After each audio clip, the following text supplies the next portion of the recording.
بسم اللہ الرحمن الرحیم۔ جادو کی قدیم اور پراسرار کتاب جسے آج تک کوئی مکمل نہیں پڑھ سکا۔ پراسرار کتاب کی حفاظت جنات خود کرتے ہیں۔ اس میں درج کالے جادو کے عملیات سے کوئی بھی شخص قوی الجثہ جنات کو تصرف میں کر سکتا ہے۔ کوشش کرنے والے اکثر لوگ پاگل پن، مرگی یا جنات کے حملے کا شکار ہوتے رہے ہیں۔ کئی عرب ممالک میں اس پراسرار کتاب پر پابندی عائد ہے۔ 6 صدی ہجری کو عربی زبان میں لکھی گئی کتاب الشمس المعارف الکبریٰ روحانی عملیات پر مشتمل ایک ایسی کتاب ہے جو عملیات کی دنیا میں ایک پراسرار حیثیت رکھتی ہے اور آج بھی متنازع ہونے کے باعث سعودی عرب سمیت دیگر اسلامی ممالک میں پابندیوں کا سامنا کر رہی ہے۔ عام طور پر اس کے بارے میں معلومات رکھنے والے افراد یہی جانتے ہیں کہ اسے 6 صدی ہجری کے ایک عالم جو کہ روحانی عملیات پر خاصا عبور رکھتے تھے، انہوں نے قلم بند کیا، جس میں روحانی عملیات، جنات کو قابو کرنے اور دیگر بہت سے عملیات موجود ہیں۔ اکثر عرب ممالک کے عوام کی جانب سے اس بات پر بھی اعتراض کیا جاتا ہے کہ وہ کیا وجوہات ہیں جن کی بنا پر روحانی عملیات کی اس کتاب پر ان کی حکومتوں کی جانب سے پابندی عائد کی گئی۔ اس کتاب کے مؤلف امام احمد بن علی البنی 5ویں صدی ہجری کے اوائل میں پیدا ہوئے اور 6 صدی ہجری کے اوائل میں اس دنیا سے رخصت ہوئے۔ ان کا آبائی تعلق الجزائر کے شہر بونا سے تھا۔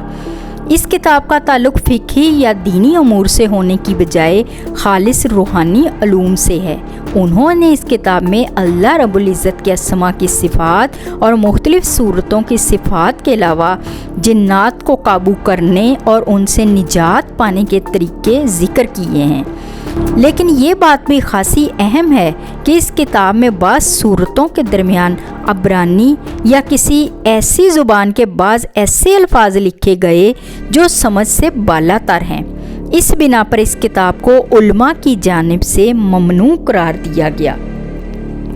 زمانہ قدیم میں اس کتاب کے حوالے سے نہ صرف یہ بات خاصی مشہور رہی ہے کہ اس کے پڑھنے والے مجنون، مرگی یا جنات کا شکار ہو جاتے ہیں، بلکہ اس سلسلے میں بعض مصدقہ واقعات بھی موجود ہیں۔ 6 صدی ہجری کے آخر میں یہ کتاب محمد بن علی بن زائد کی تحویل میں تھی۔ مذکورہ شخص ایک مالدار تاجر تھا اور مزید دولت کے حصول کے چکر میں اس کی جانب سے یہ کتاب بھاری قیمت خرچ کر کے حاصل کی گئی تھی۔ واضح رہے کہ اس وقت اس کتاب کا صرف وہی ایک نسخہ تھا جو محمد علی نے حاصل کیا تھا۔ بعد میں کچھ رد و بدل کے ساتھ اس زمانے کے حساب سے اس کی متعدد کاپیاں کروائی گئیں۔ اس شخص کا بیان ہے کہ جب بھی وہ اس کتاب کو کھول کر پڑھنے کی کوشش کرتا تو اس کے سامنے ایک سیاہ ہیولا آ کر موجود ہو جاتا، جس کی جسامت کی سیاہی اور چہرے پر چھائی نحوست سے وہ بے ہوش ہو جاتا۔ کئی مرتبہ کی کوششوں کے بعد بالآخر اس کی جانب سے یہ کتاب ایک عالم دین کے حوالے کر دی گئی۔ اس سے متعلق کچھ اور روایات بھی تلاش کرنے پر سامنے آتی ہیں، جن کی روح سے پتہ چلتا ہے کہ مذکورہ کتاب کی حفاظت پر شیاطین اور جنات مامور تھے، کیونکہ کتاب میں موجود بعض جادوئی طریقوں کے استعمال پر وہ انسانوں کی غلامی میں آ سکتے تھے۔ چونکہ کتاب خود ایک جادوئی عملیات کا نادر ذخیرہ تھی، اس بنا پر وہ اس بات پر قادر نہیں تھے کہ مذکورہ کتاب کو کچھ نقصان پہنچا سکتے۔ مذکورہ چند واقعات کے بعد یہ کتاب منظر عام سے غائب ہو گئی تھی۔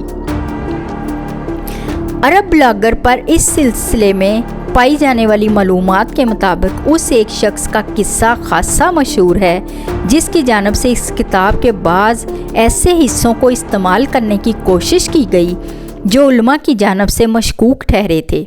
اس کی پاداش میں مذکورہ شخص کو کئی سال تک در در کی ٹھوکریں کھانا پڑی۔ الوطنیہ کے مطابق اگرچہ زمانہ قدیم سے تعلق ہونے کی بنا پر مذکورہ شخص کا پورا نام اور نسب ریکارڈ کا حصہ نہیں ہے، البتہ وہ اپنے لقب السائی سے خاصا مشہور رہا۔ साई का ताल्लुक यमन के कदीम इलाके अदन से था। शख्स की जानिब से इब्तिदा में जब इस किताब के बाद ऐसे हिस्सों को हासिल करके उन पर अमल करने की कोशिश की गई जो काफ़ी मशकूक होने के अलावा मतरूक हो गए थे, तो उसे पहले जिन्नात की जानिब से इस काम से रोकने की कोशिश की गई।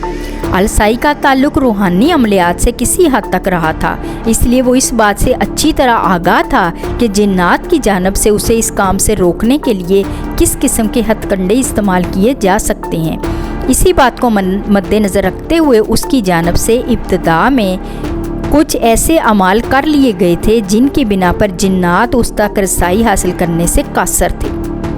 गालिबन ये हिसार था या इस किस्म की कोई और चीज़। अल-साई के बारे में कहा जाता है कि वो इतना शातिर था कि उसकी जानिब से जिन्नात के बचाव के तमाम तरीके इख्तियार किए गए थे।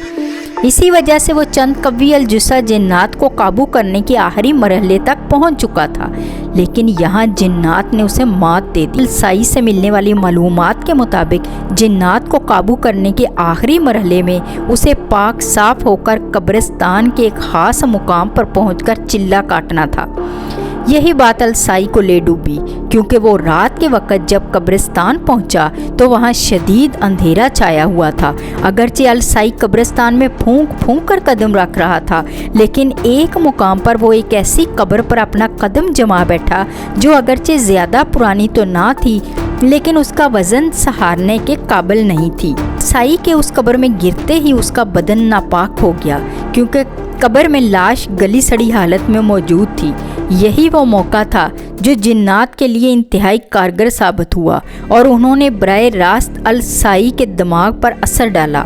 अल-साई का बयान है कि कब्र में गिरने तक के तमाम वाक़यात उसे अच्छी तरह याद हैं। उसे यहाँ तक भी याद है कि कब्र में गिरने के बाद उसके सर पर किसी ने इंतहाई भारी पत्थर या कोई वज़नी चीज़ मारी थी, जिसके बाद उसे होश नहीं रहा।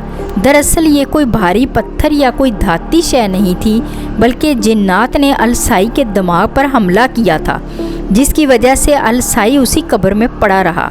सुबह कुर्ब जवार से गुजरने वाले लोगों ने उसे कब्र में गले सड़े मुर्दे के साथ बेहोशी की हालत में उसे कीड़ों की खुराक बनते देखा, तो वो उसे निकाल कर बाहर ले आए। चूँकि अल-साई ने अपने अमल के लिए अपने इलाके से दूर एक कब्रिस्तान का रुख किया था, इसलिए यहाँ उसे कोई नहीं जानता था।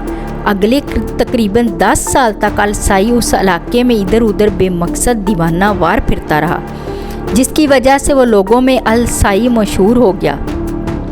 10 साल बाद एक दिन अचानक ही अपनी दीवानगी और हालत गैर से दोबारा सही होने वाले अल-साई ने जब लोगों को अपने किस्सा के बारे में बताया, तो पहले तो किसी की जानिब से उस पर एतबार ही नहीं किया गया, लेकिन बाद में उलमा और रूहानी उलूम में शुद्ध-बुद्ध रखने वाले हजरात की जानिब से अल-साई की बातों की तस्दीक के बाद वो लोगों में खासा मशहूर हो गया। वो अपनी माजी की शख्सियत और अपने ऊपर गुजरने वाले हालात के बाद लोगों की हमदर्दियाँ उसके साथ हो गई थी।